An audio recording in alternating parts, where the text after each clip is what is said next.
Oke, sebelum ke Bang Nurdin dan juga Bung Erwin, saya sedikit ke Mas Nova Mujahid. Mas, ada nama Kluivert ya. Tadi Anda juga menyebut, kalau nggak salah tuh nomor 1 ya, Mas? Nomor 1 tadi. Apa aja perbincangan terkait dengan Kluivert ini? Allah, ini orang prestasinya belum ada atau apa gitu? Pertama, yang paling menarik buat saya adalah rumor tentang judi online, judinya itu. Dia punya utang judi rupanya, Kluivert ini. Makanya di BU gitu? Nggak tahu saya. Luar biasa, apa hubungannya sampai mengulik dengan sejauh sepak itu bola ya. gitu ya. tapi disampaikan begitu. Lalu yang kedua tentang orang ini bisa nggak nanti menggantikan ST-nya? Okay. Karena kalau dilihat CV-nya, kalau dilihat ini rekam jejaknya belum banyak dia melatih kayak gitu, lebih banyak dia jadi asisten pelatih.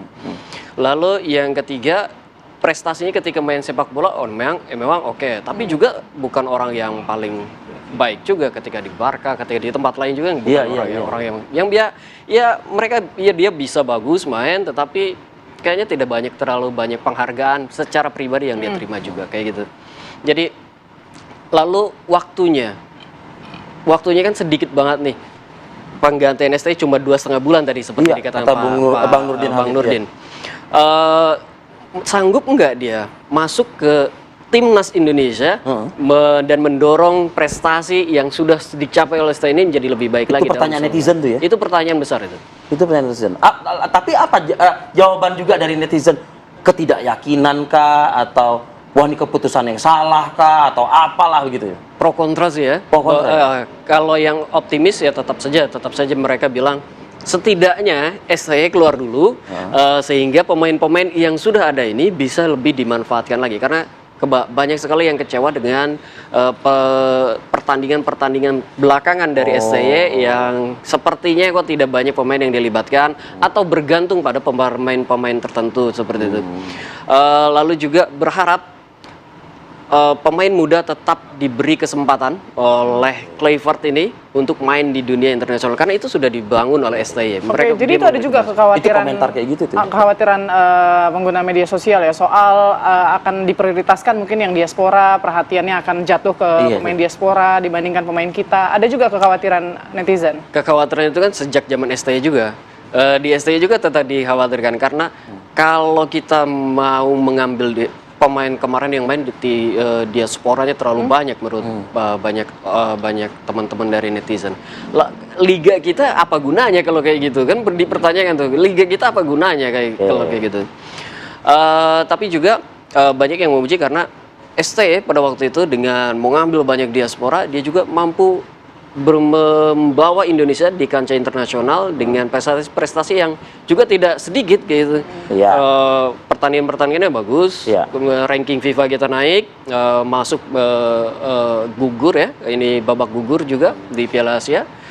Itu prestasi-prestasi yang banyak sekali diangkat oleh netizen. Oke.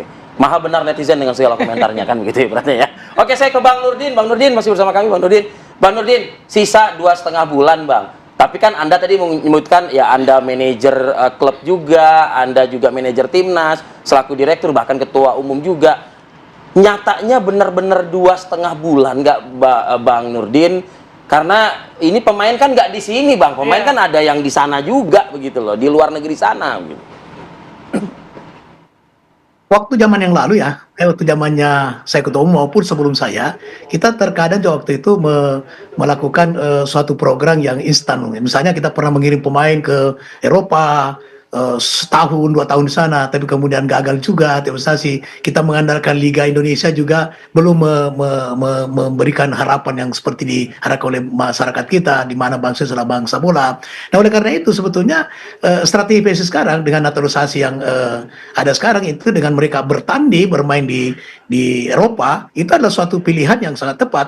Karena mereka bertanding dalam level tinggi. Kalau bertanding di Indonesia itu kita masih di bawah, bukan di bawah standar, tapi kita belum seperti level dunia gitu. Nah, kalau mereka bertanding di Eropa itu kan sudah berada di level yang sangat tinggi. Menurut saya itu sangat tepat. Nah, oleh karena itu pelatih itu hanya dibutuhkan pemahaman tentang kualitas individu, karakter individu. Setelah itu dia meramu taktik dan strateginya, menciptakan kerjasama bagi seorang pelatih yang qualified. Itu tidak lama, seminggu cukup, sebenarnya cukup. Kalau kita lihat ya pemain-pemain dunia ketika prakualifikasi Piala Dunia di negara-negara maju, itu mereka berkumpul cuma 3 hari, 4 hari, paling lama seminggu gitu. Mereka sudah langsung bertanding. Nah kalau kita 2,5 bulan, waktu yang sangat cukup. Itu waktu yang sangat cukup sekali. Nah oleh karena itu maka ketika ada netizen, kita memahami netizen tadi yang disampaikan 50%, saya bisa maklum itu karena tidak terlalu memahami tentang kondisi masa lalu membandingkan sekarang. Saya kasih contoh lagi, waktu kita Piala Asia 2007 tanpa naturalisasi kita bisa 3 terbaik sebetulnya. Hanya waktu itu kenapa kita tidak lolos, karena tidak ada 3 terbaik. Itu kalau sekarang ada 3 terbaik. Tapi prestasinya lebih bagus golnya waktu Piala Asia 2007. Itu perbandingan yang netizen mungkin tidak tahu itu.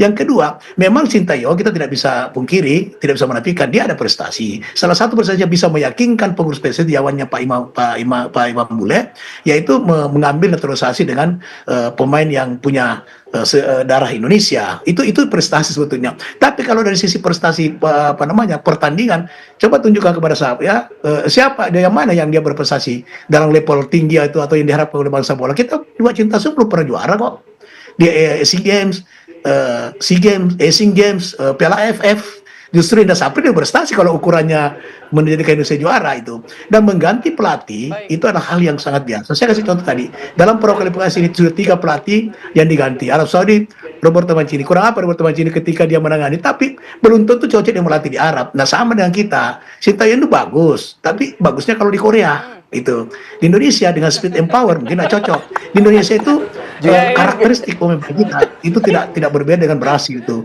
main dari kaki ke kaki dengan cepat. Itu saya bisa paham dari sini karena sudah lama juga berkecimpung di bola gitu. Oleh karena itu pilihan ini sangat tepat bagi PSSI. Kalau saya sih, andaikan saya ketua umum waktu kalah lawan China sudah langsung saya ganti itu.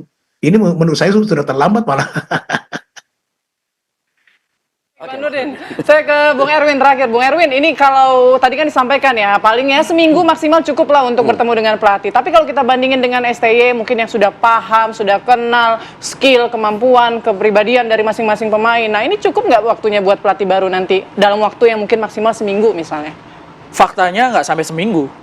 Belakangan ini ya, mungkin kalau di masa lalu bisa pemain timnas liganya diliburin gitu ya. Pemain timnasnya kan pemain yang dari klub Indonesia semua di masa lalu, nggak ada diaspora kan. Bisa liganya diliburin, TC seminggu 2 minggu atau bahkan sebulan gitu, atau dikirim kemana gitu. Sekarang nggak akan bisa seperti itu karena pemain itu punya klub.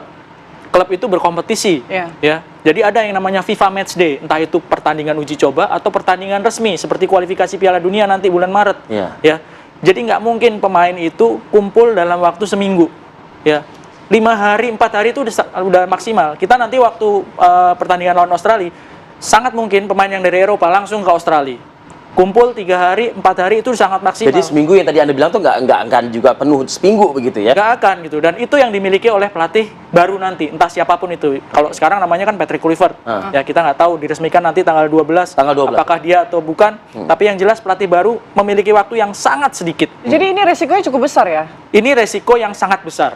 Ya, resiko yang Kenapa Anda mengatakan sangat besar? Bang Nurdin mengatakan tadi ini biasa kok. Oh biasa, memang biasa. Tapi ini kan pilihan yang diambil oleh PSSI dan resikonya sangat besar dalam hal teknis. Ya, itu tadi pelatih yang baru memiliki waktu yang sangat sedikit, waktu yang sangat sempit menjelang pertandingan lawan Australia. Ya, tanggal 25 Maret.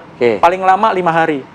Bagaimana beradaptasi dalam waktu kurang dari 5 hari atau 4 hari? Tapi Anda sendiri yang bilang tadi Bung Erwin bahwa dari segi komunikasi ini kan sebetulnya kan masuk kan mayoritas pemainnya dari segi komunikasi, iya kan. Tapi dari segi teknis kan kita belum lihat. Kalau dari segi komunikasi jelas masuk, orang sama-sama bahasa Belanda, ya kan. Dari segi teknis nanti akan kita lihat waktu lawan Australia masuk nggak, cepet nggak adaptasinya. Dari segi teknis itu tuh dari teknis. Pola permainan total football itu kan termasuk teknis juga kan seharusnya? Ya masuk secara kultur. Tapi ketika diaplikasikan di lapangan, yang main kan 11 orang, iya kan? Bagaimana meramu 11 secara orang kultur itu? Untuk diaspora masuk, untuk kita nih orang tapi secara pemain teknis, kita, ketika main 11 orang di lapangan lawannya Australia, apakah bisa langsung on fire?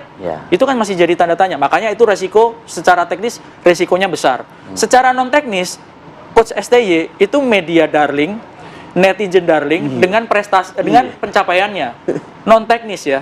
Kalau misalnya keputusan ini berhasil, oke kita lupakan itu pro kontranya. Pasti Betul. akan pro semua. Kalau Tapi lolos Piala kalau Dunia. sebaliknya? Kalau sebaliknya akan jadi backfire. Jadi secara Sak rumah-rumahnya kebakaran. jadi secara teknis ada risiko yang sangat tinggi, secara non teknis juga seperti itu. Jadi resikonya ini besar, tapi harapannya itu kan besar juga, lolos ke Piala Dunia. Oke. Jadi resiko yang besar diambil oleh PSSI sekarang. Resiko besar peluangnya bagaimana? Nah, Peluangnya, lolos ke Piala Dunia. Lolos aja. saya baru bisa bilang peluangnya besar atau tidak, atau tertutup atau Setelah? enggak, setelah paling tidak 2 pertandingan. Lawan Australia di Sydney, sama lawan Bahrain di Jakarta.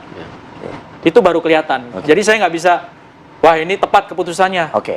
Ini nggak tepat keputusannya. Karena nggak kita bisa, harus gitu. menganalisa, Harus lihat dulu, melihat dulu harus lihat dulu. pertandingannya Tapi gitu ya. sekarang kondisinya seperti itu. Oke. Pelatih baru memiliki kekurangan, artinya ketinggalan dibandingkan coach STY betul. dalam hal kenal sama pemain, ya kan, karakter pemain, ya kan, kemampuan teknis individu Baik. seperti apa. Nah itu yang harus dikejar oleh pelatih baru dalam waktu yang sangat singkat. Oke. Kalau Bahrain mungkin di atas kertas kita udah menang lah ya. Kan takut katanya main di sini, katanya kan begitu ya kan. Ini kalau saya nanya ke Mas Nova lagi tambah panjang lagi nih. Tapi kita tunggulah mungkin ya tanggal 12 nanti. Meskipun seorang Erwin Fitrian saja belum bisa mengatakan pelatihnya Patrick Kluivert gitu ya. Iya, karena kan Kita baru tunggu. 12. Kita Memang tunggu. nama paling santer dia. Nama Pak Santer iya gitu. Baik, terima kasih Bung Erwin. Terima kasih Sama-sama. Mas Nova Mujahid dan Terima juga kasih. Bang Nurdin Halid. Terima kasih Bang. Sehat-sehat untuk Anda Bang. Selamat melanjutkan olahraga paginya lagi ya Bang. Baik, terima kasih. Selamat pagi Bapak-bapak semuanya. Pokoknya intinya kita harapkan ya gimana supaya timnas ini nanti bisa lolos begitu ya. Oh itu udah kebanggaan Sudah banget pasti itu. lah ya. Maksudnya Iya. kita kesampingkan lah mau nanti siapa, kalau saya ya pelatihnya siapa dan segala. Yang penting timnas kita lolos nanti di kualifikasi Piala Dunia. Baik, pemirsa, kami hadirkan informasi lain untuk Anda. Tetaplah bersama kami di Apa Kabar Indonesia Pagi.